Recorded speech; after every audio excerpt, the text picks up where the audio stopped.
what you said on paper.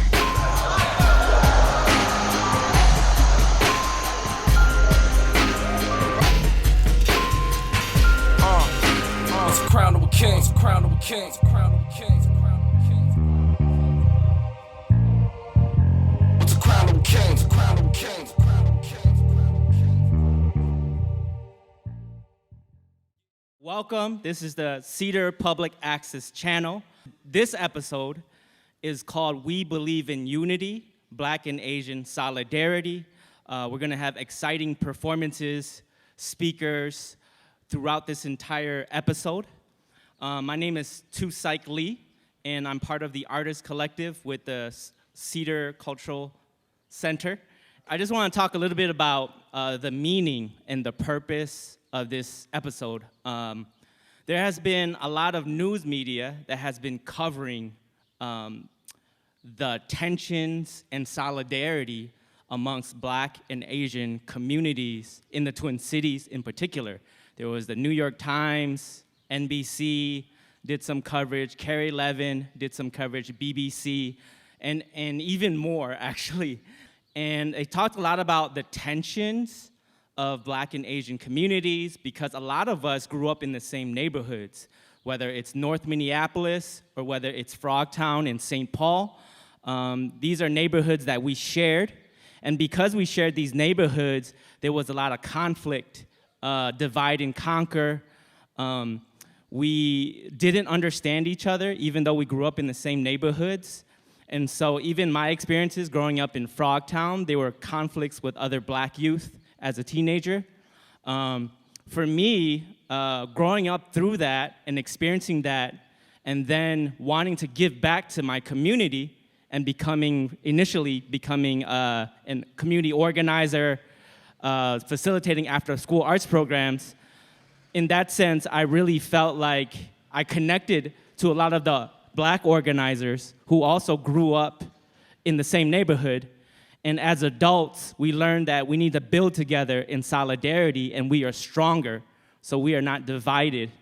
And I wanted to connect this to, like, our artist collective is diverse, is dynamic, does amazing community work around the Twin Cities. And it connects to Cedar Cultural Center's history of showcasing artists of different cultures from around the world. All right, thank you, Tou. My name is David Hamilton. I'm the executive director of the Cedar Cultural Center. The Cedar Cultural Center's mission is to promote intercultural appreciation and understanding through the presentation of global music. We've been doing this for about 31 years. When we first started, our focus was on what the neighborhood was about, the community was about. At that time, it was a Celtic and Nordic community, and we also did American folk music. We've always tried to be responsive and change with the community and be a part of the community. About 10 years ago, after the large influx of the Somali community into the Cedar Riverside neighborhood where our home is, we shifted and started doing work with the Somali community and bringing artists from all over the world who are Somali artists to present, do workshops, and do work in the community to better understanding between the Somali and other communities in the Twin Cities. It was about cultural understanding in a different kind of programmatic way. Now we have another unique chance to be responsive to the killing of George Floyd and the calls for racial justice. So the Cedar is looking at ways that we can engage with the community and address issues around racial justice. And a big part of that is happening with the Artist Collective that we have Tou SaiK a part of. A very important programming we've done for 2 years. We have 6 artists from different cultural communities that are working to advise the Cedar on how we can connect better to these different cultural communities that we want to engage with. They've curated programs, like Tou's curating this program today. We couldn't do this without Tou. Bringing him in here to do the work with us and to guide us on how to work better with the Hmong community is really what we're all about. And to hear voices and hear what the Hmong community wants from the Cedar Cultural Center. The collective is also guiding us on our operations. They're looking at our value statements, our mission, how we do our work, and how we can be more responsive. So currently we have, as I mentioned, 6 artists. We have artists from the Indigenous Native American community. We have Southeast Asian from India. We have a member from the Latinx community. We have two Somali members. And did I forget anybody? We are two from the Hmong community. So we have a very diverse group coming in and working with us, and they're going to be part of this public broadcasting channel over the next few months, because now is the time for the Cedar to be responsive and to do some new work in the community. So that's what this is all about, and happy to be out here today with all of you. Thanks for coming out. All right, so we are gonna announce the first performer that's gonna be coming up to the microphone, to the stage here. DJ Cassie Opia is a multidisciplinary DJ, producer, rapper, songwriter. She's from St. Paul. In 2009, she released her debut project, Temple of Enigma, in which she wrote and produced every single track. In 2020, she'll be releasing a mixtape featuring a dozen talented rappers and artists from Minnesota, performing over 14 of her own beats that she produced herself. Give it up for Cassie. All right, for this next song, I'm gonna need a little bit of crowd participation. So there's 3 words I need y'all to say. It's purge, anarchy, and swerve, okay? We gonna test it out.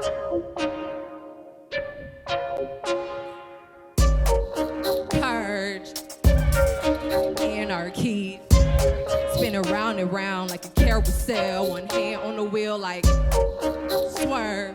That's life you see. Here 1 minute, gone the next. Shady moves, put them to rest. Come up on me one way, leave splitting 7. When I turn my head back, notice knife started going in. Yeah, they ruthless, but we breed monsters. Keep talking, my angels brawlers. Enemies looking good, bringing me these dainty treats. But I know better, I think they trying to kill. Building my beats like Noah building an ark. I'd mind my business if I were you goons from hunting to the stars. Purge, anarchy, spin around and round like a carousel, one hand on the wheel like swerve. That's life you see. Here 1 minute, gone the next. Shady moves, put them to rest. Purge, anarchy, spin around and round like a carousel, one hand on the wheel like swerve. That's life you see. Here 1 minute, gone the next. Shady moves, put them to rest. Imitation is flattery, but you're pushing it. If you pull a gun on me, you better empty out the clip. I cut from a cloth that's draped so high ain't got no ceiling. They think I'm weak cause I'm quiet, and then I sabotage their feelings. I'm in a masquerade with villains. Teeth of knives, camels, eyes, burn the grass, they all reptilian. On the carousel spinning, like they lost their mind trying to war with me. Well, I'ma walk away with a slurred speech. Don't even gotta touch you and I know you'll fall. Ain't no grip too tight to keep you on when they press start. To keep you on when they press start. Anarchy, hey, round and round like a carousel, one hand on the wheel like swerve. That's life you see. Here 1 minute, gone the next. Shady moves, put them to rest. Thank everybody. Once again, my name is Cassie Opia, aka DJ Cassie Opia.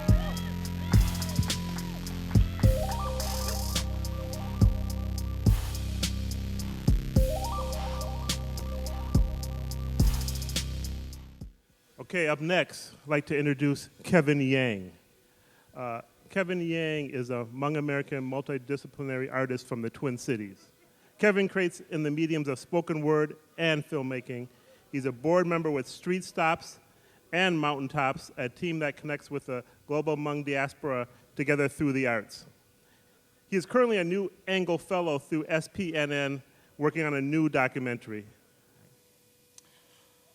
My name is Kevin Yang, and I'm going to be performing a poem called Fourth. It is dedicated to Jamar Clark, and I wrote it shortly after a few months after of his murder by the Minneapolis Police Department in 2016. And thinking a lot about and processing what it means to be an Asian person living in the United States, processing racism and how to stand in solidarity with the Black community in America. A poem for Daniel Macy, who along with 3 other white men entered the 4th precinct of Minneapolis and fired upon a crowd protesting the murder of Jamar Clark. When I saw the mugshots the next day, 3 white faces side by side with a pair of eyes, with your peach skin, with the head of black hair that could have been my own, I wondered if you too wondered what it means to be Asian in this country. We're Chinese Americans whose ancestors have been here longer than the Irish are still asked, what country do you come from? Yet to be called their minorities, who do so well in school, who pull themselves up by the bootstraps, who look at us and say, those Asians can make it, why can't black people get it together, they tell us. What does it mean to live in a country founded on violence against black and brown bodies when my skin is neither? To face racism in this body, but to sleep easier knowing that every 28 hours, one of my brothers or sisters has not been murdered by the police. But money will not save us, Daniel. Imitation will not save us. Our silence will not save us. Replace one word in today's headlines, read like a history book. Ban all Muslims in the name of national security. Internment camps are the only solution to Japanese espionage. Vincent Chin beaten to death by white auto workers, his skin too convenient of an excuse for unemployment in the state of Michigan. The police who handcuffed and murdered Jamar Clark are the same police department who put 8 shots into the back of Jamar Clark. But Daniel, they say that we are too different. Black and Asian destinies too distant. What about Grace Lee Boggs, who believes that a revolution that does not represent everyone is not a revolution at all? What about Richard Aoki, who scrapped alongside Bobby Seale and Huey Newton out on the streets of Oakland? What about Yuriko Chiyama, who cradled the head of a bleeding Malcolm X during his last seconds breathing? What about these model minorities? Now, Daniel, I cannot pretend to know your history, but based on your appearances in a country where appearances can kill a man, all I can do is wonder if you asked yourself once, if I crack enough jokes about black people and fried chicken, will they stop making fun of how kimchi smells? If I keep criticizing the size of Nicki Minaj's butt, will they stop calling me William Hung? If I kill a black person, will they finally let me belong here? Thank you.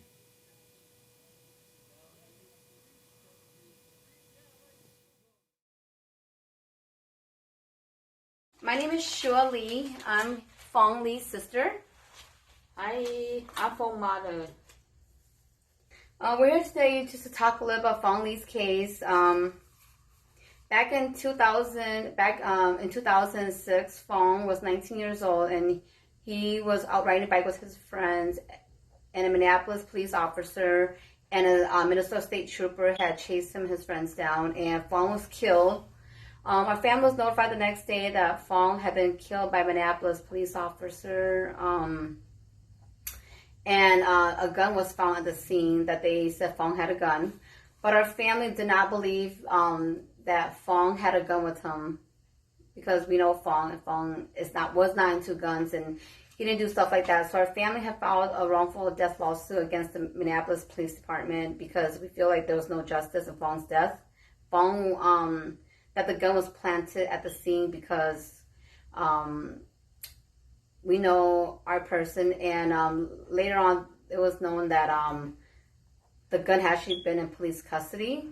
So in 2009, our family went to court, and a verdict found Officer Jason Anderson not guilty in the killing of Fong. So until this day, our family has felt like there was no justice for Fong. There was no justice for our family because we were not allowed to hear the verdict. We feel like that was also taken away from us too. So we're here to talk about that today, and talk about the communities that came and helped us during that time. There was the Hmong community, the Asian community. There was just random people that just came out for their support. People from the Black community like Elle Flowers, Ron, Daryl Robinson, along with Michelle Gross from Community United Against Police Brutality. There was communities from the Latinos, Filipinos. So there's those people that came and helped us. And today we're here to talk about what are our thoughts about how the Hmong divided to help support the Black community. So mà có support that các sáng kia so ở bé cái Hmong she fight chỉ sản băng để cái community she fight chỉ sản băng cái community. Tôi cũng thấy là cũng chỉ cả trái đó, rồi cũng sao ta bé chú sa một ngày tối ya, bé nhau tôi lúc tới chờ, bé nhau cùng gì cũng rồi tối ya, mà cũng chỉ trái này thấy, tôi cũng chỉ sáng được tôi chỉ nhận được cũng thấy mà cũng chỉ trái được. For herself, she doesn't know how the others really feel, but for herself, she does not divide herself from anyone because she believes we're all human and all our lives matters.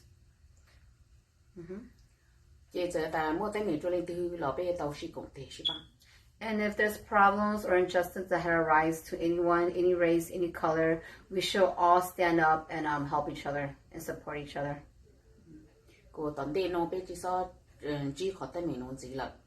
So in the future, we all don't have to suffer this injustice anymore. Okay, and then the next question is asked is, how can we help each other? How can our Hmong community help the Black community to support them and find justice for George Floyd? Bố support các sáng kia rồi ở nhà bé ở chỗ Hmong bán tàu cho cái community bé Hmong community bán tàu cho cái community to bán support trả kiến cho George Floyd. Còn đây ít khó kể từ bây giờ sinh về ha, bây giờ tàu bây giờ chú bố là bây giờ tàu bán chú bây là bố in bán bây còn đây bây giờ là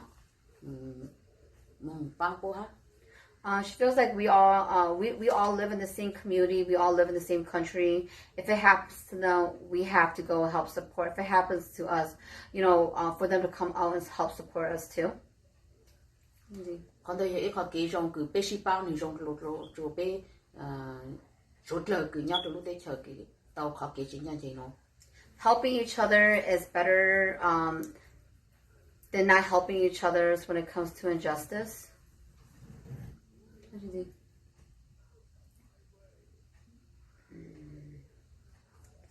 What do you think? Còn nói cho xin.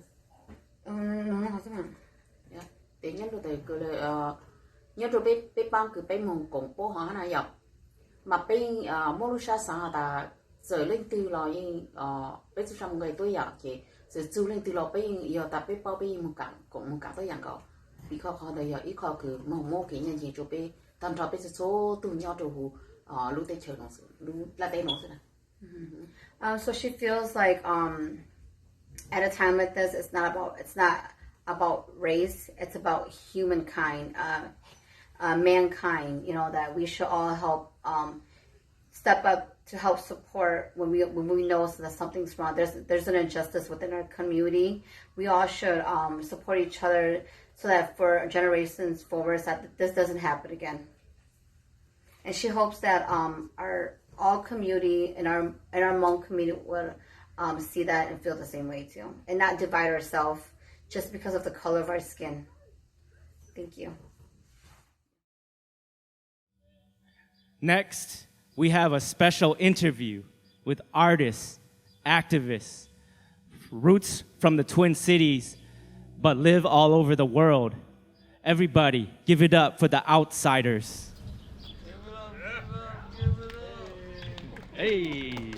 The OUTSIDURS is a relatively new kind of little organization we have going on. In the midst of the uprisings and everything that was happening around the murder of George Floyd, it was just really hard to try to latch on to other things that people were doing. There were events that were happening and then getting canceled, and there's so much going on in the cities. We both have experience doing organizing work, and I just thought it might be more effective if, for my friends and people around me, as well as other people that I was in contact with, I could take that initiative to organize people to help get them to these sites, to help out with whatever efforts there are for getting donations for the community, cleaning up efforts, whatever it was. And so we kind of just came together one morning. We went on Instagram like, hey, we're going to go to the store and get some food to help the protesters. Who wants to donate? And a lot of donations just came flooding in. We are both musical artists as well, multidisciplinary. We do a little bit of everything. And so I am a producer and a DJ, and we both rap. I produce a lot of beats for him. And so during the uprising, of course, we were very busy running around town, but in the midst of everything, I still was like, you know what? We need a theme song. So one day I did, like after we had gotten done dropping some stuff off, I sat down, I produced a beat, and then everyone that was part of our little collective got on it and laid a verse. So it's not recorded officially, but we did make a theme song for the Outsiders. And we performed at the George Floyd Memorial Concert hosted by Taylor Seaberg. A song called F12, and Outside was particularly about the moment that we're living in. And as a DJ, we did, I DJ'd at an event for Juneteenth that was at a location in North Minneapolis that was really cool. And then we also did a pop-up event in South Minneapolis, a few blocks from the memorial. We just got some supplies, fed the community, donated some things, and I DJ'd outside, so. Yeah, and we painted a mural outside of a barbershop in Frogtown, which unfortunately that owner lost his life this past week during that shootout in Uptown. So that was very surreal for us too. I feel like art, one, is what helps these moments live in history. Like if we didn't have access, if artists weren't documenting the civil rights movement or any of these movements that happened in our country or around the world, we wouldn't have context for what was going on during that time. And that's music, that's visual art, that's the whole gambit of it. So I feel like it's the artist's job to document these moments. I think that's super important for historical context as well as present context. I know so many different people in the world, literally the world, because like you said, we travel. So I had friends from all over that were just messaging me like, yo, what's happening in the Twin Cities? What's going on? And the media was portraying one version of what they felt like was happening. And a lot of the stories were just really inaccurate to what we were witnessing and experiencing here. And I just feel like through being able to have videos and social media presence, music, whatever it is, I've been able to keep in contact with my friends and let them know what's really happening here. And that story and that truth is really important. As an artist, there's always that bridge that you're walking on. It's like, do I want to do art that's super authentic to me in the moment, or do I need to make money and like commercialize my art? And I feel like for me, this has been like a moment to really get back to a lot of the things that I've been wanting to do, and a lot of the things that are rooted in my truth and the truth of my community. And not feeling as compelled to like just pimp myself out as an artist. So that's been a very real shift for me in my art. And I think specifically for music, I'm not sure how long this will last, but because everything that happened, I think it's just, we're allowed to kind of be in spaces, taking over those spaces, setting up some speakers, getting people around, at a safe distance for, social distancing. But I've just seen so many outside events, whereas I feel like in other summers, we're just not outside as often. We're not actually genuinely sharing community with each other as often. And so I'm hoping this summer especially we can continue to throw events, have parties outside, DJ, get other artists to come up and perform, because I just feel like there's something really special about being out in a space, not having to ask for permission from, getting a permit. Just, no, we're here, we're with community, we're having a good time. And having it rooted in healing, because I feel like that's a lot of what we need right now. We got a grant, actually, me and Tou SaiK got a grant through CURA, the Center for Urban and Regional Affairs at the U of M.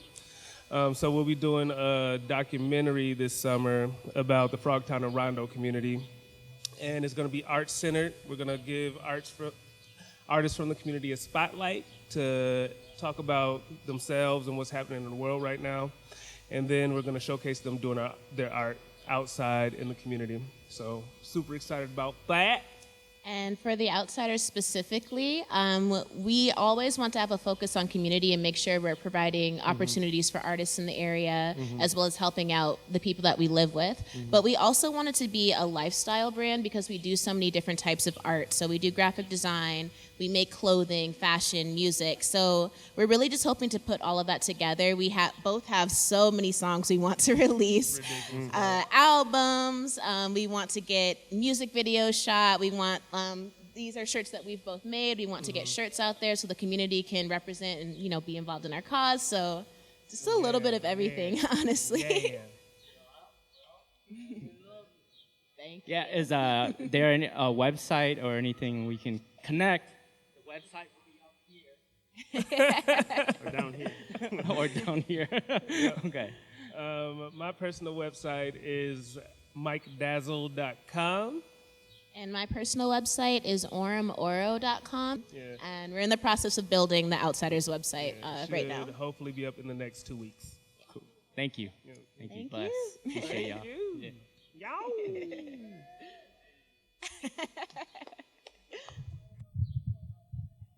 Okay, next up, I'm happy to introduce Cydi Yang. Cydi is a writer, dancer, and performative artist rapper from St. Paul. They use these mediums for their own healing and for others to heal, and to be empowered to self-love and self-invest. They also utilize the art of conversation in monthly healing circles conversations to bring the community together to talk about hard and crucial topics. You can see the blog link for Cydi below here. And let's give it up for Cydi. Yeah.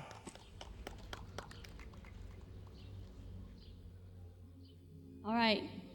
Hi, everyone. I just wanted to start out, before I perform, just a few words about this event and just, everything that's been going on. So I just wrote something little just to kind of give me some pointers. But I just want to say that I'm really glad to be here, and I'm very honored to be here to be performing in solidarity. And I know that everything that has happened this couple of past months has been very heavy on everyone's heart. And I hope that whether we are for, aren't for, or not sure about being for BLM, I ask that we open our minds, open our hearts to simply heal. Whether it's our trauma that's stopping us, our lived experiences, our own struggles, I hope that we continue to speak our truths, but also be open to the truths of others and come to a civil understanding. That we all want to be acknowledged, we all want justice, and we are all not perfect. But that's what makes us all human. We just want to be free and to be treated as human beings.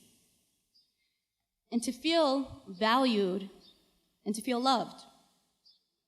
I hope that we, as in our own smaller community to our larger community, that we take some time to reflect and figure out what we can do to have real conversations about what is happening within your own smaller community, so that when it comes down to it, we all can stand in solidarity.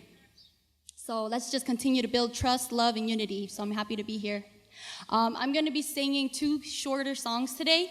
And so the first song I'm going to sing is called I'll Be Alright, and this song is really just about self-assurance, self-love, and really loving yourself. So I hope you enjoy.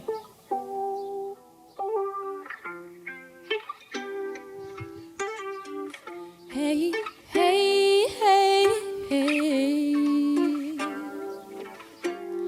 I ain't got no best friend, but that's alright. I ain't got no boyfriend, but that's alright. Cause when you gotta try too hard, then it ain't right. So I'ma just sit tight, cause it's alright. Ooh, baby telling me I am just too hard to please. But truth, baby, I ain't worried about nothing but succeeding on my dreams. And you ask me what I see, and all I see is me climbing up a tree and looking out to the ocean. Oh, I hoop, and I tell you aloha, cause I'm trying to blow her, blowing off this steam that's been stirring up inside of me. All these lost loves, broken loves, Fallen loves, undeserving loves. Why I miss so much, and sometimes I miss your touch. Missing my old Superman, but that's just when I'm alone. Cause truth is, I know I'll be alright without you by my side. Cause I'd rather take my peace than get wrapped up in all this fake love, fake trust that you've given me. Though I just lost my best friend and my boyfriend at the same time. I'll be alright, I'll be alright, I'll be alright. I ain't got no best friend, but that's alright. I ain't got no boyfriend, but that's alright.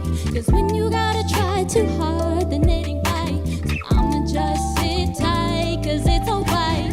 Baby, I'm just curious on exactly what you want from me. Cause I ain't loving a long time, so I'm sorry if I'm closed up and not giving you enough. Cause I just love too much, and if you leave me, all my pieces would take too long for me to put back together. Cause I'm smarter, I work harder. I don't need another love to sweep me up or fill my cup and drop me hard. Baby, what about my heart? Dang, I took it too far. Cause if you see the darker side of me, baby, would you leave? All these thoughts ebb and flow inside my dome, so I ain't gotta worry. Cause all I need to love is me, all up in this tree. Baby, I am feeling way too free. When all this pain be spilling from my spleen, baby, I'll be alright, I'll be alright. Ain't no time to think of dying, cause I see my dreams manifesting. Only up high, only up high. When I'm up high, I'll be alright, I'll be alright.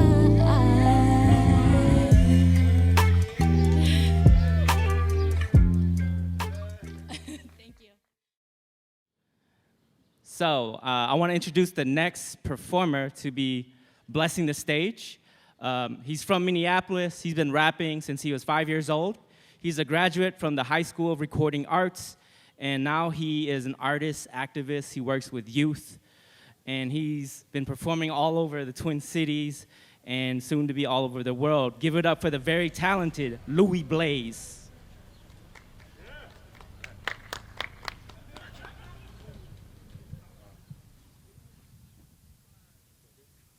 Yeah, that's good. Thank you. Yo, yo, yo, yo. When I say peace, y'all say love. Peace. Love. Peace. Love. When I say love, y'all say peace. Love. Peace. Love. Peace. Make some noise for yourself today, please, for your beautiful self today.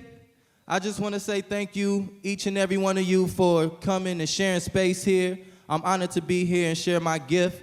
My name is Lewiee Blaze, and I will be sharing some poetry and some rap with you all. So as you can see on my shirt right here, I got Humanize My Hoodie. This is a movement that was created after Trayvon Martin was killed, and it was to really make a statement through fashion, because in this revolution there are many different roles. Everybody don't have to be on the front line. We got a lot of different skills, a lot of different talents, and it's important that we all just create this circle of love. So these brothers right here fight with fashion, and I fight with words, and I'm gonna just get right into it. Humanize my hoodie and acknowledge my presence. Learn who I am before you assume that I'm reckless. Humanize my hoodie and put respect on my name. Recognize my value in the success I attain. Humanize my hoodie, don't terrorize my land. Forever memorize the homicides on all y'all hands. Humanize my hoodie, you shouldn't fear my skin. The appearance is just a shell of a soul within. A soul of love, laughter, and light that shines so bright, it blinds your sight if for some reason make you hide behind fright. Now can hardly see the heart of me that beats so rapidly when those red and blue flashy lights are pulling up after me. Humanize my hoodie and acknowledge my presence. Learn who I am before you assume that I'm reckless. Because the feeling of oppression could make me reckless. Resisting and wrestling away from all these deadly weapons. The weapons of hate, weapon of fate. Weapon of fear, weapon of rage, weapon of stress, weapon of depression, weapon of trauma, and weapon of pain. Yes, it's evident that my melanin, it represents power. I was heaven sent to send messages and bless the world with these flowers. Seeds of growth, seeds of hope, seeds in these words that he spoke. Creates a garden of spiritual wealth for him and all of his folks. So humanize my hoodie, don't terrorize my land. Forever memorize the homicides on all y'all hands. You see, I humanize others with hope that they can do the same.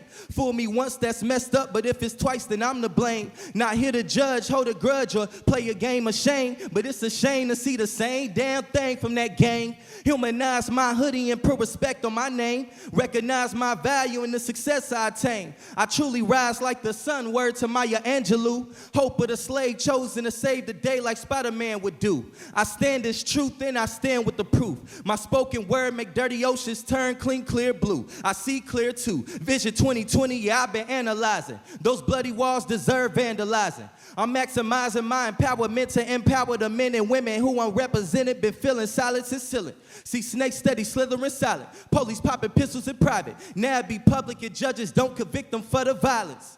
Numerous lives lost to brutal ties. I truly cry at times, but now I'm seeing through the lies, cause the truth will rise and I'll be humanized. Don't be too surprised when you see this so-called fool is wise. Humanized. Lewiee Blaze. Make some noise for DJ Cassie one time. Thank you. I just gotta say this right now. We need to make sure that we put in our ladies first. You feel me? They the ones that really plant that seed. They the reasons why we here. We need to make sure that we showing our respect to our black women and our women in total. Peace and love. So make some noise for the ladies of the world. I'm about to hit y'all with this Freedom Fighter track. And let's just get it. Put a fist in the air for reminder. If you hear the hook, sing along. Each and every night, each and every day, for freedom I'ma fight in each and every way. Each and every night, each and every day, for freedom I'ma fight in each and every way. Each and every night, each and every day, for freedom I'ma fight in each and every way. Each and every night, each and every day, for freedom I'ma fight in each and every way. They killed Martin, he was leading with love. Knocked the Black Panthers off the map, you know they couldn't see us with guns. Fred Hampton in a pool full of blood. So many assassinations in the nation, we on the run, but I won't run no more. Standing fighting the war, organize my troops to shoot the truth right through the court. Kicking the door when you lock me out. They see it score after score and they trying to stop me now, but they Kwame Brown. Ain't no justice from the outside, that's only within. If more of my people see it that way, then we gon' win. I mean, we already won, but fell in the victimhood. Disconnected, miseducated, and so misunderstood. Wish I could heal the world if I had one wish. Was pissed growing up finding out Jenny's didn't exist. I bees with a fist in the air, like my sister with an afro hairstyle, and all black holding it down. Many families broke it down from a systematic strategy. Diplomatic leaders colonizing nationalities. Evil tactics they practice, attacking our humanity. History repeating itself, and I see insanity. On a journey seeking for wealth, and they wanna manage me. Take advantage of my talents, but not have me eat. I be in the grave before being a slave. Tumbling in my DNA, we gon' keep breaking them chains, because each and every night, each and every day, for freedom I'ma fight in each and every way. Each and every night, each and every day, for freedom I'ma fight in each and every way. Each and every night, each and every day, for freedom I'ma fight in each and every way. Each and every night, each and every day, for freedom I'ma fight. Look.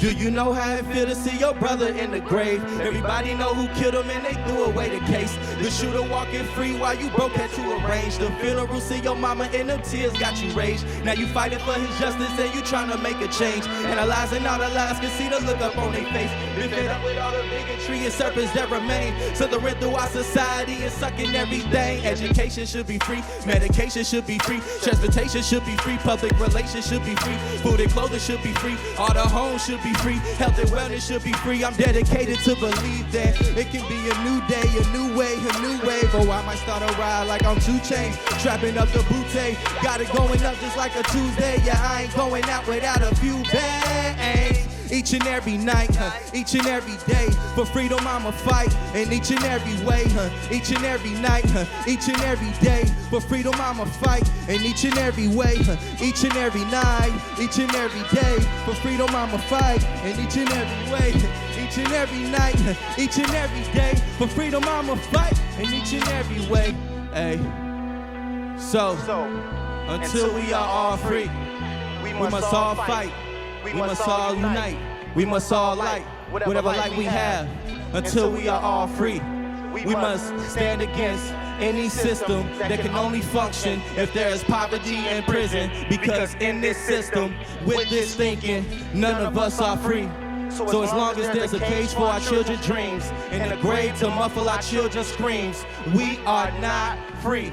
So I'm calling all the freedom fighters, the freedom igniters, unite with us, the brothers and sisters, drowning at the bottom of the well, using our voices for racial justice.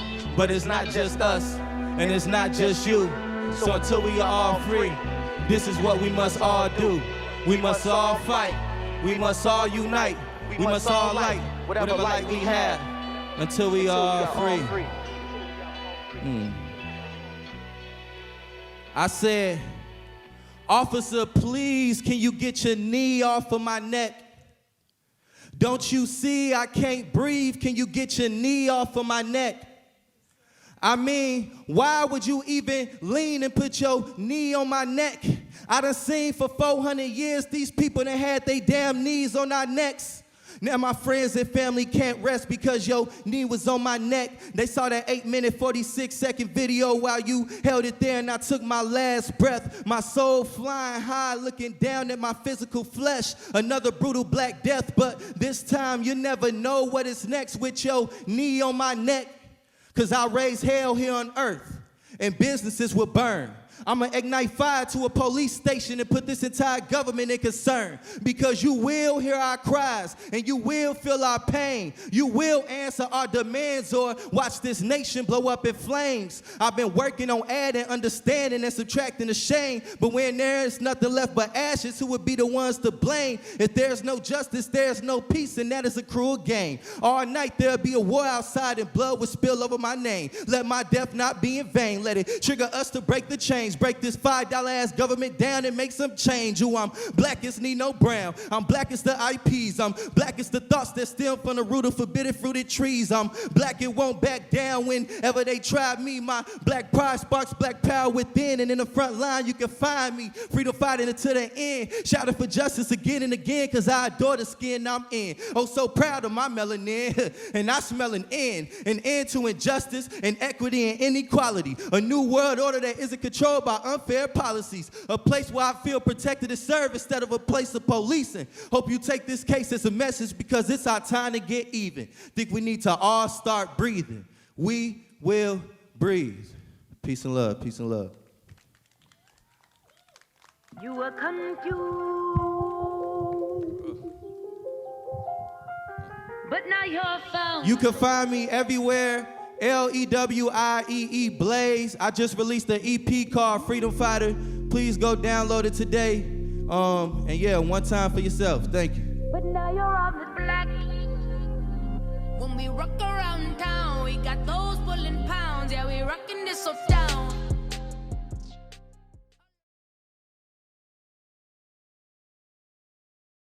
All right, so what are your thoughts on how the news and social media and anti-Blackness in the Asian community have divided us in reference to videos circulating around such as Black youth attacking an Asian elderly woman on the light rail station in St. Paul during COVID, and another video footage which has been circulated, and also to note that there have been other videos that show other Asian elders and women who have been attacked or other situations due to COVID as well. Well, I think it's hard to say that we're not impacted by watching those videos, right? Or seeing those videos of people being harmed. But I think that it's important to remember that our president is the person who coined terms like Chinese virus or Kung flu, which he used again just very recently. which really places the blame of the coronavirus on Chinese people or Asian Americans, right? And so when we have people at the very top who condone and stigmatizes a whole community, I think that it emboldens those who are already racist, right? But I also think that the importance for us as a community is to remember that that example of that incident on the light rail that we saw, you know, we don't know enough about it. And I think that what we heard soon after were some sentiments of anti-Blackness. And as an organization, we stood really firmly that we were against violence towards, or racial violence towards any communities, but also that it's not acceptable for our communities to be anti-Black in their response, right? And so in that incident, of course, it's heartbreaking, right, to see that happen. But I also think that it's important to remember that there are larger systemic reasons why Black and Brown people are in poor neighborhoods together, and why if we end up blaming a Black teen and blaming the Black community for what happens, then we are forgetting about the conditions and the larger systemic issues of white supremacy that has historically caused wedges between our communities. And so that's how we talk about that incident, and also talked with our community about that incident, and how we want to work with others when we think about whether it's anti-Black or anti-Asian racism. Yeah, and I think the other thing I would add is just to think about like how this plays into when all this anti-Blackness comes out, because of the fact that this was committed by a Black teen against like a elderly Asian woman. Like, why was it that even though there are all of these other instances of violence that have come out towards Asian folks, why is it that this instance was the one that has been causing people to be, start asking questions or cause uproar around this issue? It's because we are actually following what white supremacy is telling us to do, which is to blame violent Black folks when we are all actually a part of this larger system, right? Right, that's right. That it creates a narrative, right? That people who said nothing about racism before, all of a sudden sharing that video means that white supremacy works, right? That it has created an image in our minds and our hearts about who is causing us pain. Nick, can you just talk a little bit about what CAAL and our collaboratives are doing to address racism and xenophobia in this COVID environment?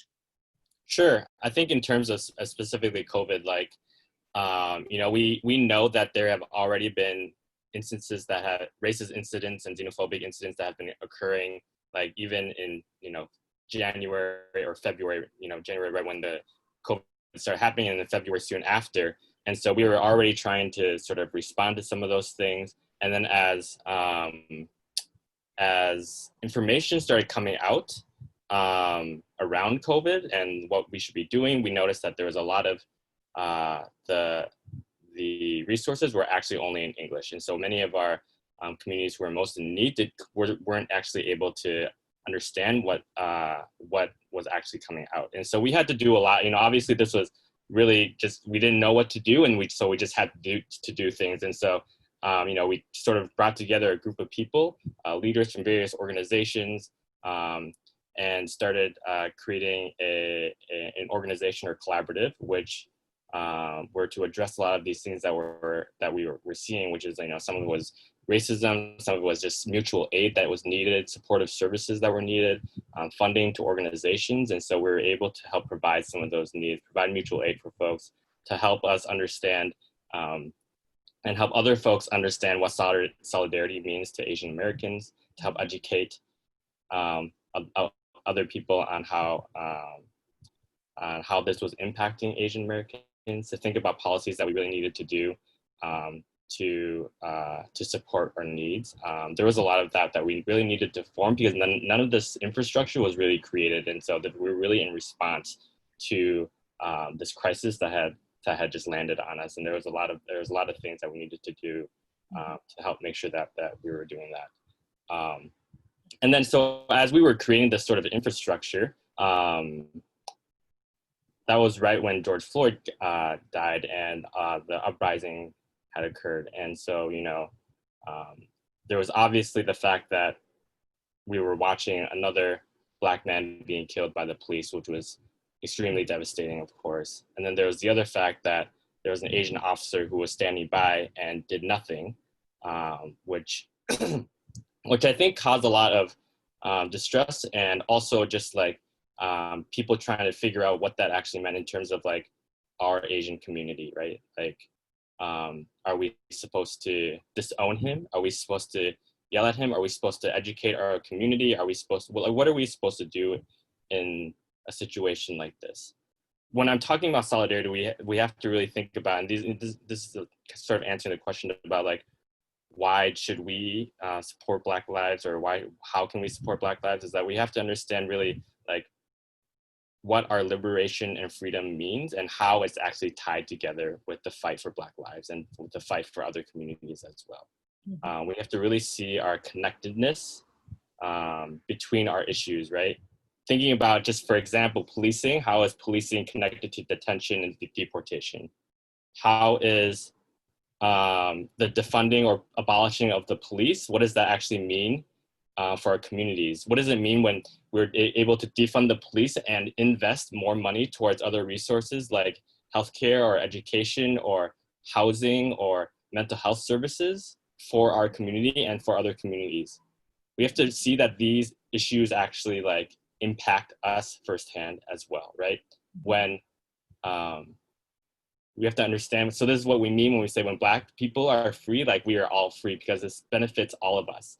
This is a moment where it is critical that we get behind Black leaders and, you know, the movement for Black lives, right? That we should not waver on where we stand, but that, you know, as much work as we still have to do in our own community and calling out the anti-Blackness, but also we have to show up, and both on the streets and then, you know, being able to be a part of different discussions, like you said, around as citizens and residents in these neighborhoods, in these cities and localities, and then in the state as a whole, where do we stand, so that also decision makers know that we cannot be used as a community in the defense of keeping the police, that having the police doesn't also mean more of our safety, because as you said, our families might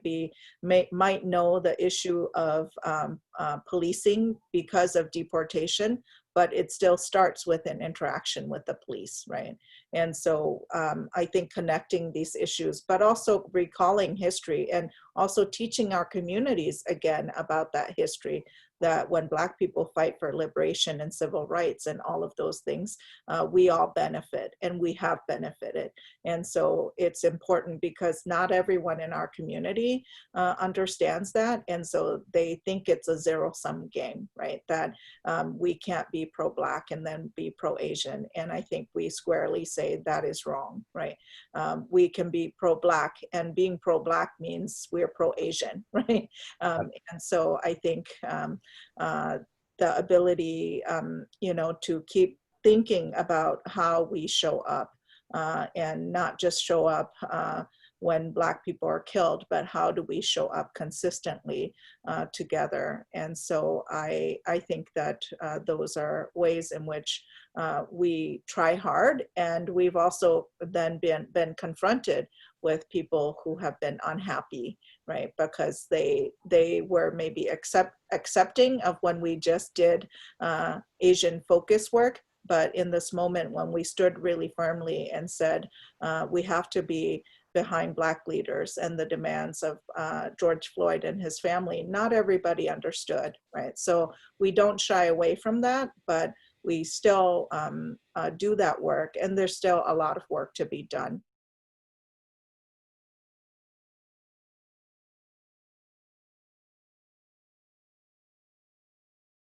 Tell us about Justice for Fong Lee's committee development and the connection with the injustices of Black victims who were also murdered by police, such as Tou SaiK Lee Nelson. For folks who don't know, Fong Lee was a 19-year-old Hmong youth who was killed by Minneapolis police in 2006 up on the north side, just outside of City View Elementary. And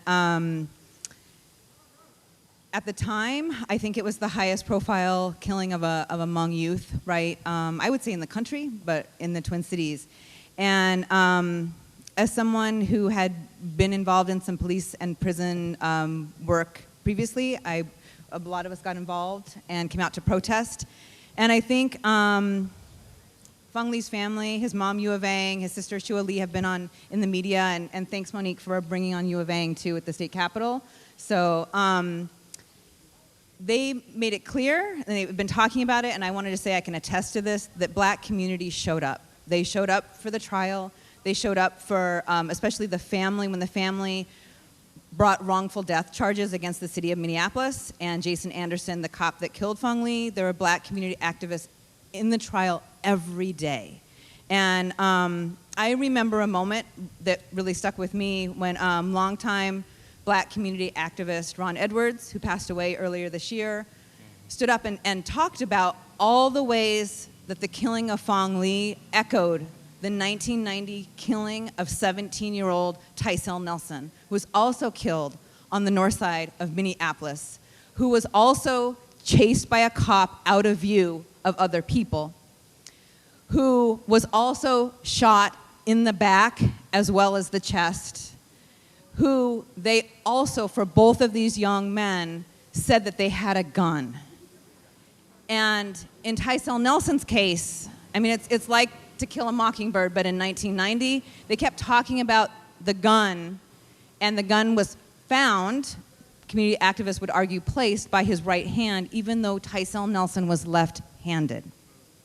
In Fong Lee's case, a forensics expert looked at all the surveillance tapes and said that he did not have a gun. Similarly, in both cases, guns were found with no physical evidence. And I mean, I'm not saying no fingerprints, I mean no physical evidence. And both of these young men were shot multiple times, no blood, no hair, nothing. That they were, in a sense, and I will just say this, and I know this may be provocative, they were wiped clean guns, right? So I want to, and I remember thinking when Ron Edwards walked this through, this is a way we can kind of link what happens. And I also want to say in this case that Fong Lee was killed by a cop who was part of the Metro Gang Strike Force, which was operating in the early 2000s. And I want to think about this in the sense that, yes, I think that Asian Americans, particularly Southeast Asians, particularly Southeast Asian youth and young men, are criminalized in the Twin Cities.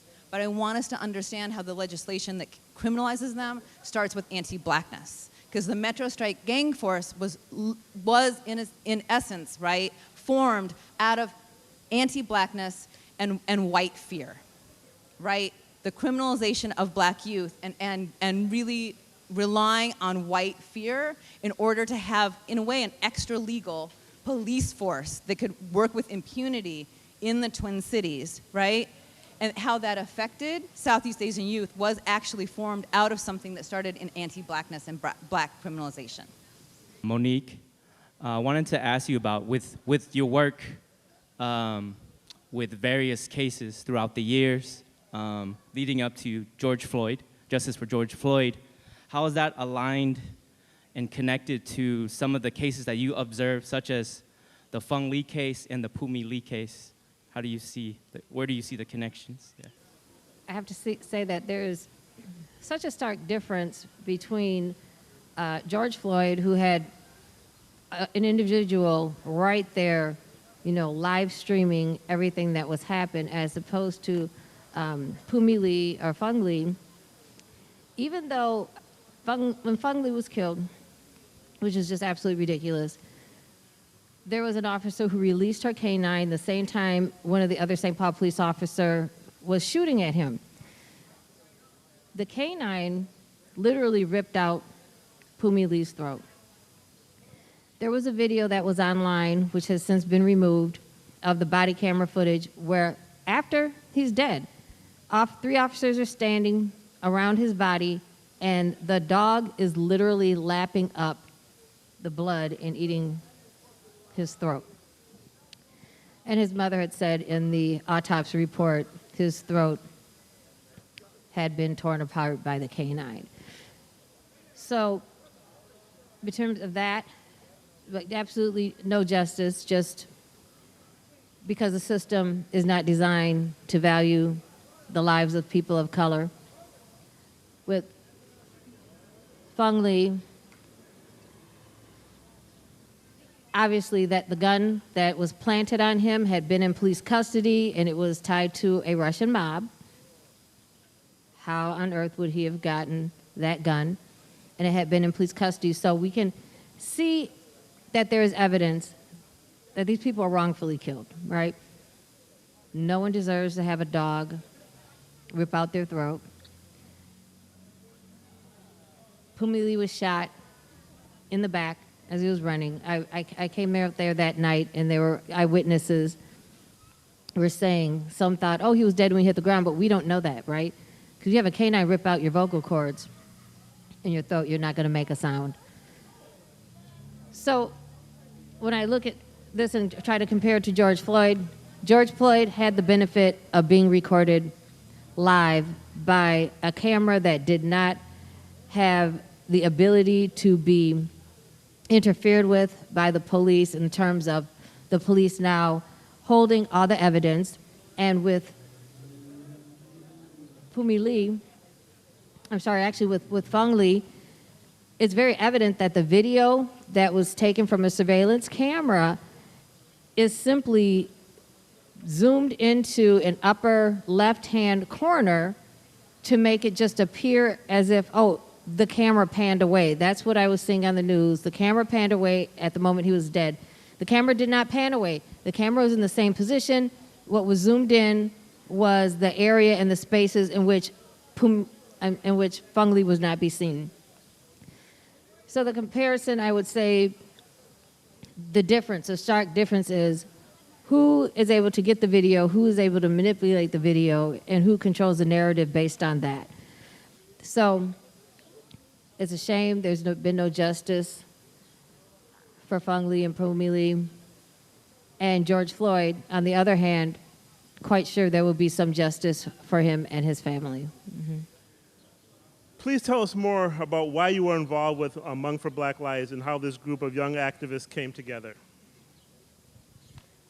Yeah, so thank you for having me today. Hmong for Black Lives is a fairly young working group or coalition that is comprised of Hmong students, artists, activists, emerging leaders, executive directors and directors of existing nonprofits, and elected officials from the Twin Cities. And we really came together because we saw that there needed to be a central Hmong politicized space where we can have these real conversations about the reality of what happened to George Floyd and the officers that were involved, specifically the fact that there was a Hmong officer involved, which consequently thrusted Hmong America into the national headlines. And so it was important that we had a centralized space so that we can have these conversations about how this is our duty to stand in solidarity for our Black siblings, and what is it that we need to do to make sure that everyone, whether that's our brother, our sister, our siblings, our cousins, and our aunts, are all understanding and aware of what's happening in America right now. There's been a lot of articles that have come out about the understanding of the model minority myth. What does that mean? Thao, there are some people who are even disowning Thao or not claiming him. I claim Thao. This is a member of my community, and in order for accountability to happen, we have to claim this person as a member of our community. Because Thao could have been any one of my family members. You know, the anti-blackness, the white supremacy, and the tools that we use to harm each other in our communities run so deep and so prevalent. And this is not an isolated incident. This was something that, you know, like Monique has mentioned, was film, and so everybody saw it. But for decades, as long as Southeast Asians have been living in America, in these black and brown communities that are over, you know, militarized and underfunded with lack of access, things have always been happening. And so these are things that we have to continue to have conversations about. And it starts with owning up and claiming the responsibility of this is a member of our community and we need to talk about that. Okay, great, thank you. This question is for Loretta. With your work with the Twin Cities Coalition for Justice for Jamar and now with George Floyd, how does this current work and your push for defunding the police and holding these officers accountable, how do you feel it can reverberate and eventually, with the possibility of getting justice for the previous cases that never did get justice, whether it's Philando, whether it's justice for Jamar, or even Fong Lee? Actually, what Twin Cities Coalition for Justice for Jamar is for community control of the police, meaning that members of the community have a say in how public safety is happening in their neighborhoods. So, and from an elected body of people from the community, and it's not cherry-picked like civilian review boards. How we can see that with justice for George Floyd and is that we work closely with a lot of the families like Monique with her nephew Marcus Golden and other family members, other families of those who've lost loved ones to the cops. Their demand has been to reopen these cases because obviously the corruption, all that runs so deep in a lot of these cases. A lot of these cases where a lot of people said it's cut and dry, that's murder, and then turn around and that cop doesn't get charged. The cops who killed Jamar Clark, they're still patrolling the streets of Minneapolis, and that shouldn't be happening. And so a lot of these families have been demanding that, and we support that demand that they should reopen all these cases, because the only officer that's ever been charged in murdering someone has been a black Somali cop killing a white woman. And they got $20 million worth of justice, and some of these families haven't seen a dime. Some of these families haven't seen any type of justice, whether that's monetary or had their day in court. And so that's what we're hoping from this, because George Floyd's death was one death too many, and it was one death that everyone said, you know, if they don't do something, you know, this whole city will burn down, and it almost did, because it's just the corruption's from the top to the bottom. Mike Freeman's done nothing, the mayor's done nothing. All the mayors that have been in power since Tyrell Nelson, since Fong Lee, have done nothing to curtail the police. And so I think a lot of people are now, there's calls for community control, calls for abolishment, calls for defunding, because the way it's working is not working. So. Thank you. All right, thank you. Got a question for Baofi. So you have collaborated on a spoken word poem titled "The Crossroads of Convenience Stores" with Douglas Kearney. Could you tell us more about this piece and how it's about Asian and Black solidarity? Sure. So just to give you a little bit of context, you know, I came up in the spoken word community, and especially back in the old days, spoken word was where a lot of those of us who are historically marginalized and silenced could be artists, you know? So a lot of spoken word artists were Black, Asian, American Indian, Latinx, they were queer, they were women. So spoken word community, there was a potential for many of us to share our stories and our experiences together. And that's really where I met Doug, and we became friends and we started working together. And we wrote that poem, you know, because there's a way in which art and poetry becomes the history of those people who are denied history, right? those of us who are written out of the history books, it's like art is where we get to talk about the stories that everyone else wants to erase. Art is one of the places where those of us who have been historically silenced can actually talk about our history. And that's what me and Doug were trying to do. You know, there's still a lot of people, even in the Asian American community, who don't know what happened to Fong Lee. You know, I was a teenager when Tycel Nelson was killed. I was an adult during Fong Lee. I'm an older adult now during this. But there's a way in which sometimes this history is not going to stay around, and everyone has to keep reinventing the wheel. But art is one way to create like a living record of what has come before, if that makes sense. So some of us, including Juliana, did a traveling workshop where we talked about the Fong Lee case in particulars. And we talked about a lot of different aspects of the case. You know, one example being like, you know, respectability politics runs so deep, right? And so with the Fong Lee case, there were even a lot of Hmong and Asian people who were like, well, if he wasn't guilty, why was he running? You know, and we had to explain to them, those of us who are not white, we're conditioned to fear the police, you know, not feel protected by them. And so that might trigger a reaction where we're running, and it makes us look guilty, but that's because in our realization, those of us who come from over-policed, militarized, refugee backgrounds, we don't trust men in uniforms with guns, you know what I mean? And so the workshop was trying to dig down really deep, you know, past the whole, because whenever there's things like this, there are these sound bites people use to kind of dismiss, you know, police brutality, or they try to criminalize, you know, whoever is victimized by police.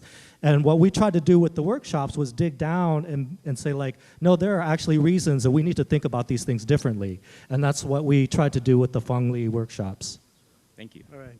Mike, with your work as an artist, but then also as someone that is very active in media, and how mainstream media, for example, what a lot of mainstream media can do is they will try to discredit the victim, right?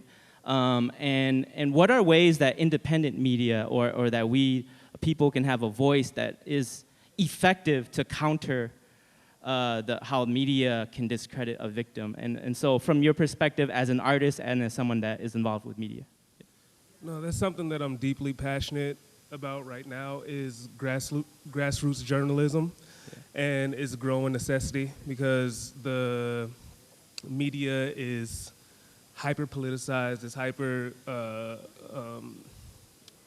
being controlled by corporate interests and all that. And just like my man was saying about the importance of art, and that being a way that we're able to capture our own history and our own truth, I feel like having people on the ground, like so much that happened during this George Floyd protest, had not we had people on the ground going live, and had we not had people active on social media at all hours of the day, a lot of these stories would have been lost. And I think the infrastructure needs to be built out, just like as we're reimagining what policing looks like and reimagining what a community process for policing looks like. We need to be reimagining what a community process for journalism looks like, and having that in all the communities throughout the Twin Cities, some type of centralized place where that's done continuously, as opposed to just, you know, social media is the main way that we're doing that right now, but we need a legitimate infrastructure for that.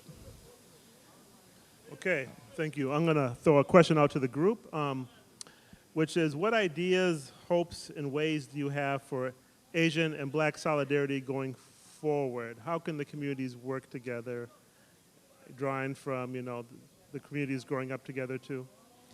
Yeah, I mean, this is in context to like tensions too, that whether it's sharing this, growing up in the same neighborhoods, like Jay talked about, certain communities of color have with anti-Blackness, and so what are ways that, or various ways that like other communities of color could support Black Lives Matter or Justice for George Floyd? And then how do we work in solidarity? I think it's looking that it's all interconnected, that the police isn't to protect us. The police protects property, the police protects wealth. And so when we start seeing that, when we start seeing that the police only don't protect us, when we start seeing that this affects all of us, this affects all our communities, that, Hmong people have been shot by the police, white people have been shot by the police, Latino people have been shot by the police. And I think when we start seeing that this is all connected, that it's the system of oppression that keeps us down and tries to divide us, I think when we start seeing that, then we could start working together to imagine a new system, a new world where we're all working together, because that's what the oppressor wants, is they want us all divided and saying, well, look at them, and that's how I think we would work together. So I think something that you mentioned that is so very important, that we have like Hmongs for Black Lives, and this, I extend this offer as a representative of Black Lives Matter Minnesota and Black Lives Matter Twin Cities. I can definitely say that we will show up for you and has. So it's reciprocal, right? And I know that there were two young boys, and we tried to find the families. They were teenagers who ran away from Totem Town on the east side in St. Paul, and they were shot in the back. They were unarmed. Also, he's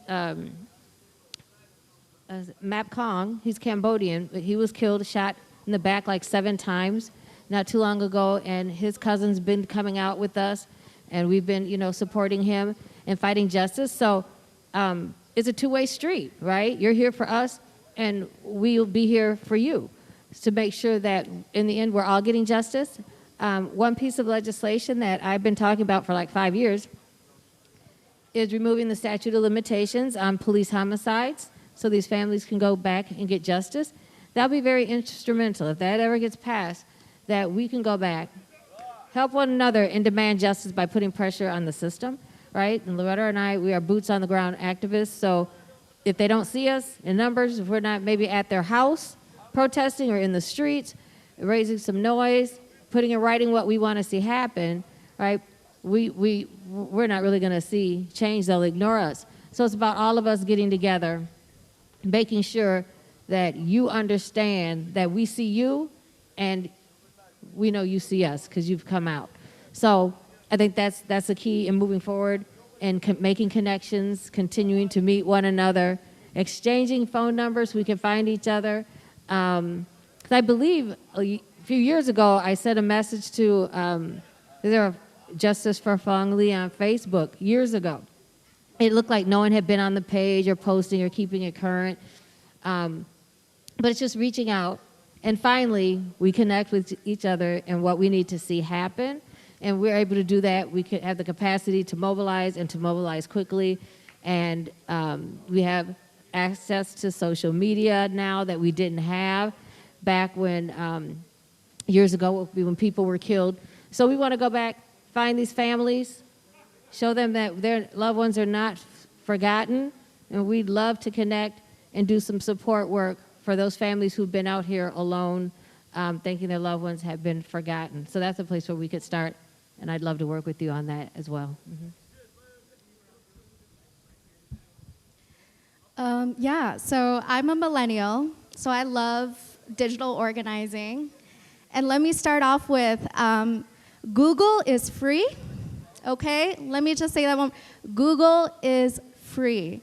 And I have, since I've been working with, so many great people who have come together in the coalition building, people have been asking, like, a lot of my Black colleagues have been saying, like, they're tired, and I think it's important to affirm that they need rest, which means that as non-Black people of color, as non-Black people in general, let us make space for our Black siblings to mourn, to grieve, to do what it is that they need to do to heal, and do not go up to them and ask, what can I do? Because they are sick and tired of being sick and tired. And Google is free.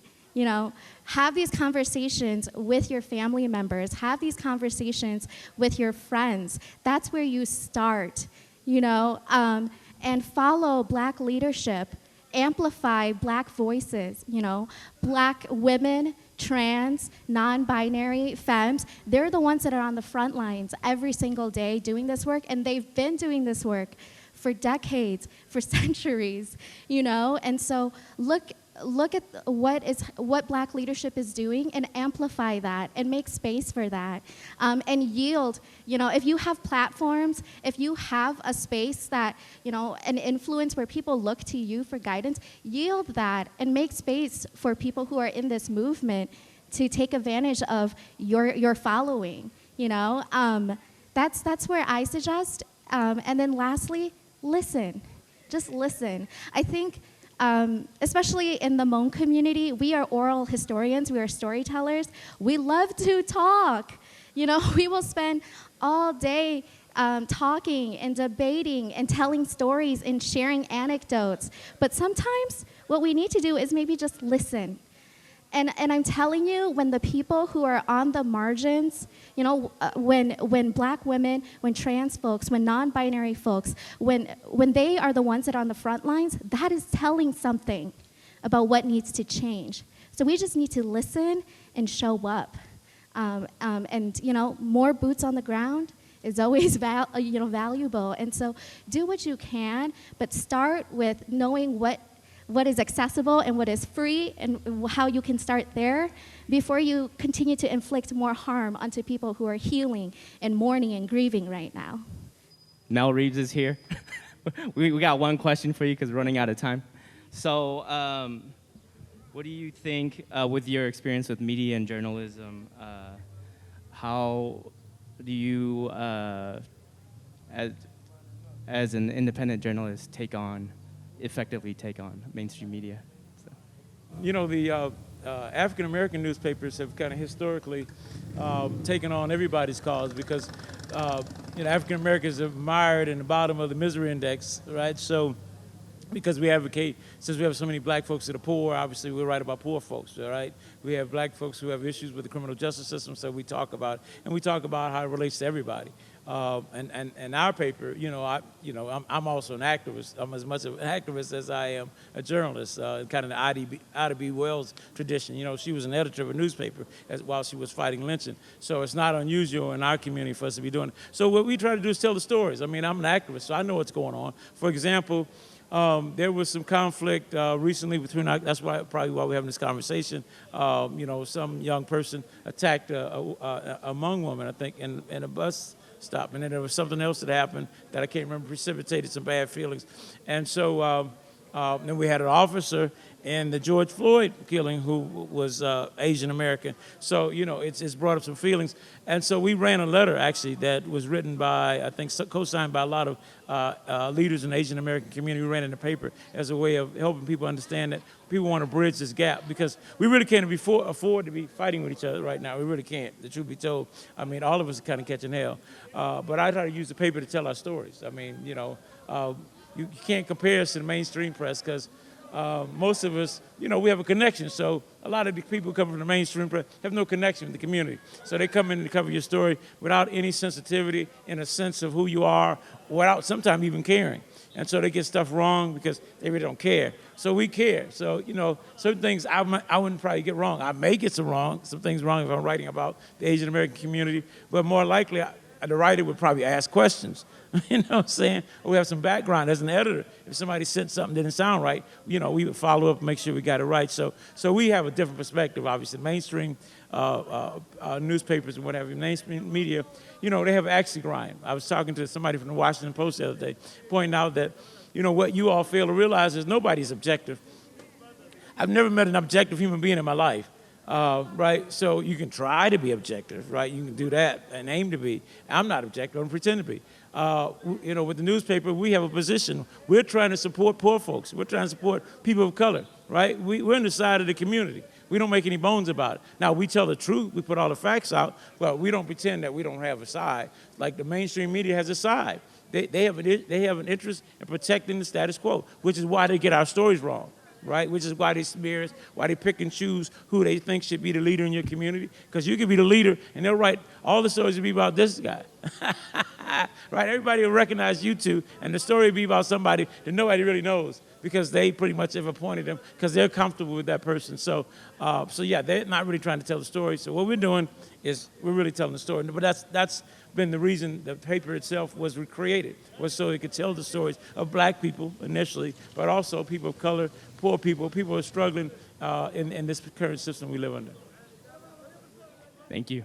Thank you. Thank you, all the panelists. Give it up for all the panelists. Thank you for all being here.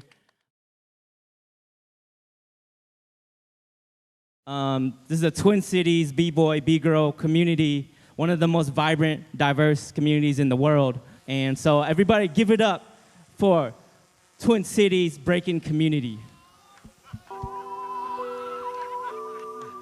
Yeah. Show dark as hell. Yeah. I got on the road, I'm not coming home, escaping from everything. All of the money is gone, the liquor is poured, and what we inherited. Maybe the brighter our souls, the darker the hole in which we is buried in. Maybe a nigga need counsel, show a young nigga the founder, tired of us sipping on couches, moving through houses, losing my mind or something. Barely got time for my problems, running on flowers, barely got time for none. Show a young nigga the founder. Cypher side, cypher side. Show a young nigga the founder. Show me the founder. I call my young nigga like, what's up, my nigga? And we have Andrew. Up, my nigga. Knowing things get a little rough, you ain't gotta play tough, just never give up, my nigga. Thought about killing yourself, you ain't got no one left, you ain't gotta go but, my nigga. Life is bigger than death, it ain't about what you rep, it's about who you touch, my nigga. Do what you want when you want, my nigga. You gotta go stunt, my nigga. When you ain't had shit, you ain't gotta explain shit to a nigga, don't trust these niggas. It's not about love, my nigga. It's more about love, my nigga. The bigger the heart, the bigger the soul, and God we trust, my nigga. Got up, I got on the road, I'm not coming home, escaping from everything. All of Owner the of money is Cypher gone, Side the liquor is represent. poured, and what we inherited. Maybe the brighter our souls, the darker the hole in which we is buried in. Maybe a nigga need counsel, show a young nigga the founder, tired of us sipping on couches, moving through houses, losing my mind or something. Barely got time for my problems, running on flowers, barely got time for none. Show a young nigga the founder, show me the founder, show a young nigga the founder, show me the founder. Many nights look with at that depression foot. still, many fights with Lalo the seconds representing from. Twin Many Cities. nights I ain't eating nothing, even though we on section, Many days not regretting, They was like, just forget it, yeah. This about the process, love the process, this to manifest my nigga. Niggas worried about to catch my nigga, not to work to get to catch my nigga. Niggas worried about to flex my nigga, chippy foul like a hat, my nigga. Hold on, let me catch my breath, my nigga. Got a daughter, not a crib, trying to show her how to be about it. It fucked me up when I be thinking about it. I got on the road, I'm not coming home, escaping from everything. All of the money is gone, the liquor is poured, and what we inherited. Maybe the brighter our souls, the darker the hole in which we is buried in. Maybe a nigga need counsel, show a young nigga the founder, tired of us sipping on couches. Let's go, Shawnee. Houses, losing my mind or something. Barely got time for my problems, running on flowers, barely got time for none. Show a young nigga the founder, show me the founder, show a young nigga the founder, show me the founder. Ooh. Oh, watch the tech, watch the tech. Sip the juice.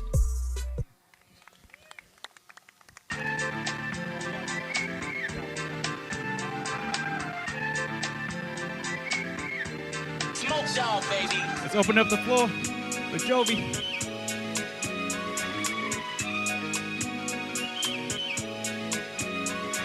It took me a while to tell them that I had to get it. Running a mile a minute, tell you the sky's the limit. I had to push it, see how far I can get it. This when the eyes be looking, straight in the linen. Let's see how far I can spin it. Investing in bias and business, in doubles and triples. That's cause the odds against us. It took me a while to tell them that I had to get it. Running a mile a minute, tell you the sky's the limit. I had to push it, see how far I can get it. This when the eyes be looking, straight in the linen. Let's see how far I can spin it. Investing in bias and business, in doubles and triples. That's cause the odds against us. It took me a while to tell them that I had to get it. I had to open my vision.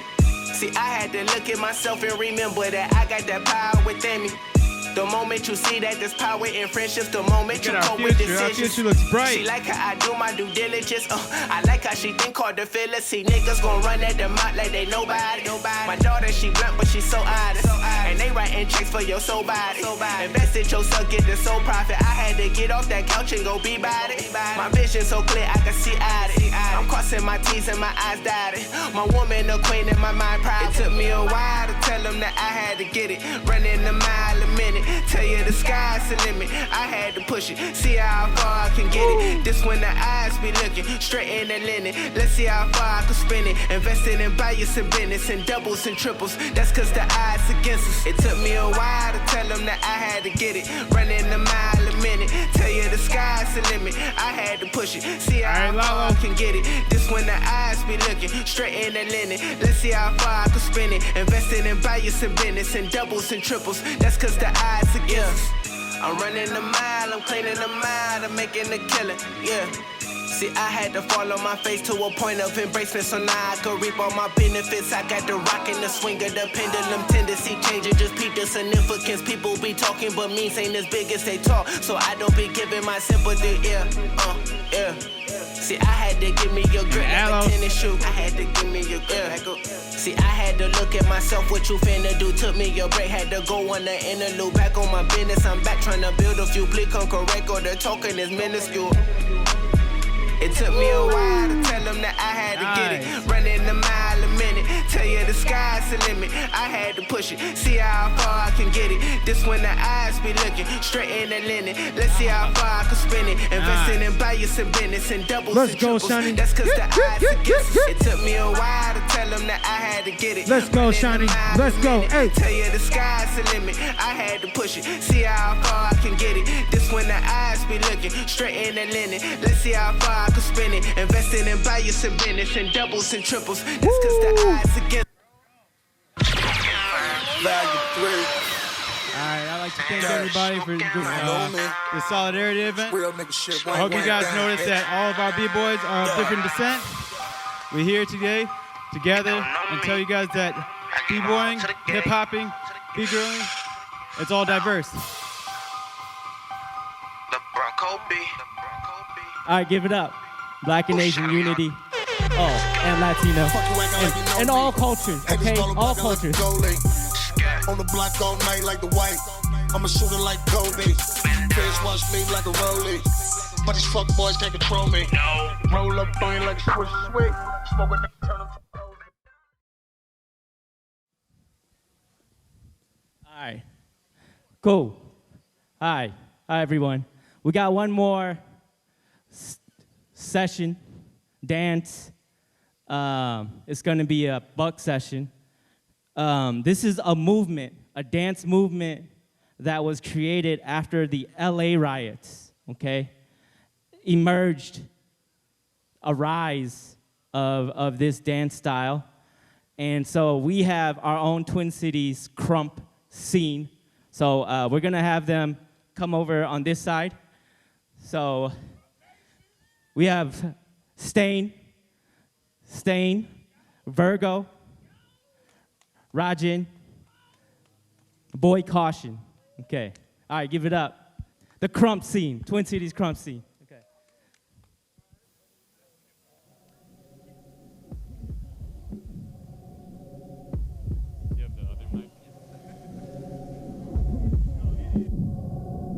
Big Rule.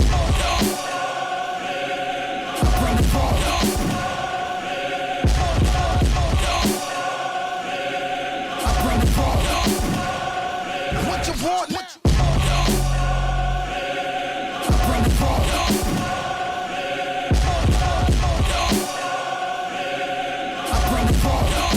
turn the volume up and bang it out the truck.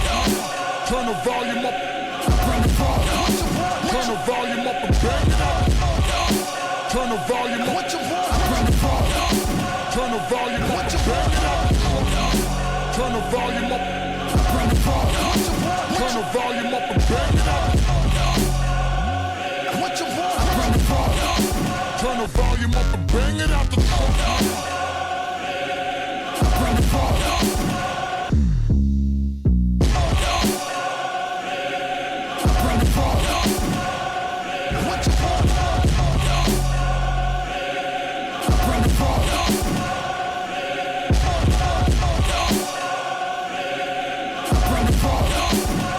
volume up and bang it out the trunk. Turn the volume up.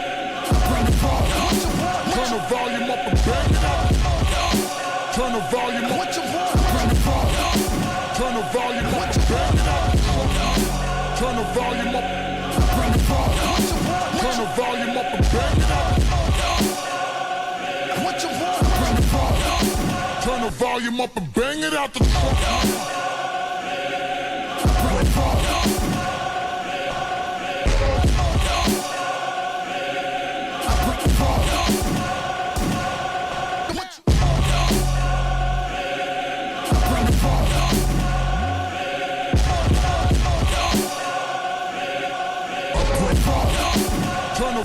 Turn the volume out the trunk. Turn the volume up. Turn the volume up. Turn the volume up. Turn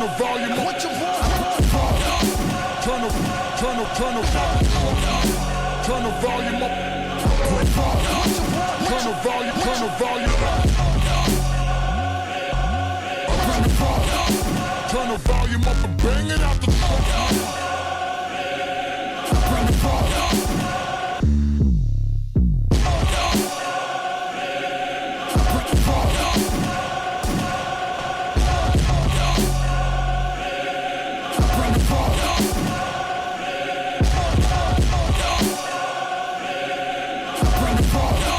Turn the volume up and bang it out the trunk. Turn the volume up. Turn the volume up and bang it out. Turn the volume up.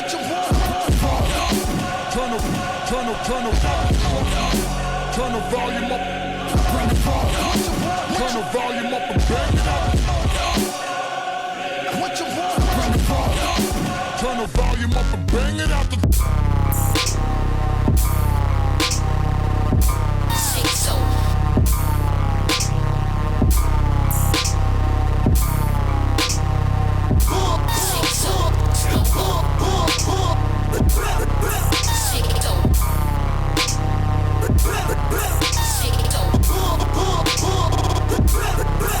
Shake it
we're finally to the end of the episode. I just want to thank everybody that contributed to this episode. DJ Cassie Opia, she held it down the whole event. So thank you to her for doing various things throughout this event, as well as sharing her art. Thank you to Chris, the sound guy. Thank you to Mind Twist Studios.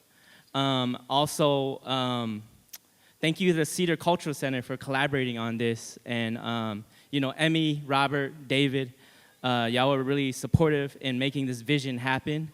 And this is, here it is. And so all the presenters, all the performers, speakers throughout the day, we really thank you for taking part in We Believe in Unity, Black and Asian Solidarity, and we hope this continues, this energy, this knowledge, as well as us working together collaboratively moving forward. So thank you.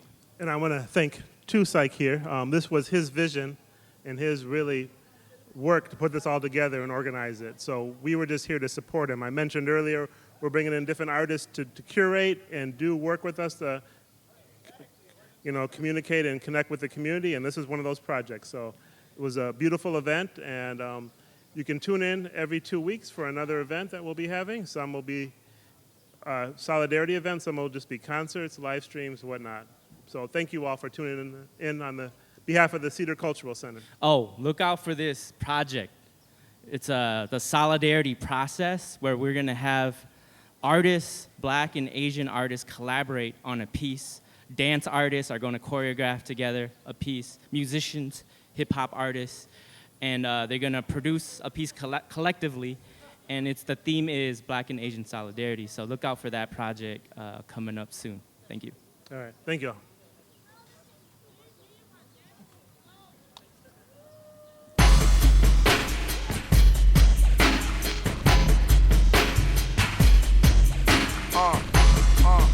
Vinny, look, cat, yeah. All we say to America is be true to what you said on paper.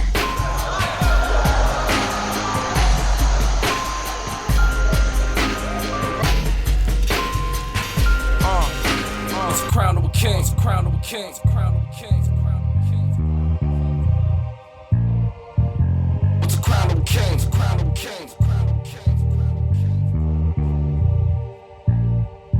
Yeah. They don't wanna see you make it. In a generation miseducated. We've been long overdue for our reparations. Now we selling songs just for 40 acres. They ain't open no doors, now we home invaded. Got them on a fit, making out the hood like I'm Nasir Belly. My flow sincere, letting God stay. And we burning up like shots of Everclear.